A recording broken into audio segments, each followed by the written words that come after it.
அருட்பெருஞ்சோதி அருட்பெருஞ்சோதி தனிப்பெரும் கருணை அருட்பெருஞ்சோதி. அருட்பெருஞ்சோதி ஆர்கானிக்லேருந்து ஜெகநாதனுங்க. நம்ம உணவே மருந்து, மருந்தே உணவில் அதிகபட்சமாக வரக்கூடிய நோய்களுக்கு சரி பண்ணக்கூடிய உணவில் நம்ம ஜீவசக்தி அல்வா ஒரு முக்கியமான பங்கு வகிக்குது. இந்த ஜீவசக்தி அல்வா சாப்பிட்றதுனால உடல் வலிமை அடையுதுங்க. ரத்த குறைவாக இருக்கிறவங்கள ரத்த ஹீமோகுளோபின் குறைவாக இருக்குங்க, அதை சரி பண்ணிடுது. இல்லை பாதாம் பிசினு, குங்குளியம் இதெல்லாமே போட்டு செஞ்சுருக்கிறோம். பனங்கல்கண்டு, ஒரிஜினல் பனங்கல்கண்டு இதை போட்டுக்கிறோங்க. நெஞ்செரிச்சல் வந்துனாவே உள்ள புண்ணு, உணவு குழாயில் புண்ணு இருக்குன்னு எடுத்துங்க. அந்த புண்ணு இருந்துனாவே அவங்க உடம்பு பலவீனமாயிரு, ரொம்ப வீக் ஆயிடுவாங்க, டயர்ட் ஆயிடுவாங்க, நெகட்டிவ் தாட் வர ஆரம்பிச்சிரு, பயம் ஆயிருங்க, உயிர் பயம் ஆயிரு, ஆண்மை குறைவு, ரொம்ப சுத்தமாக ஆண்மை குறைவாயிரு, கண்ணு பொங்கிருங்க, முடி கொட்ட ஆரம்பிச்சிரு, வெள்ளைப்படுதல் ஆரம்பிச்சிரு.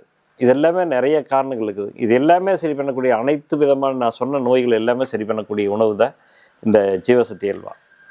இது இரவு ஒரு ஸ்பூன், சின்ன ஸ்பூனில் போட்டு ஒரு 1/2 டம்ளர் தண்ணியில் கலக்கி வச்சுருந்து காலையில் வெண்ணெய் சேர்த்தி எடுத்துக்கிறனால, வெறும் வயிற்றில் எடுத்துக்கிறனால இந்த நோயிலேருந்து படிப்படியாக வெளியே வந்துடலாங்க.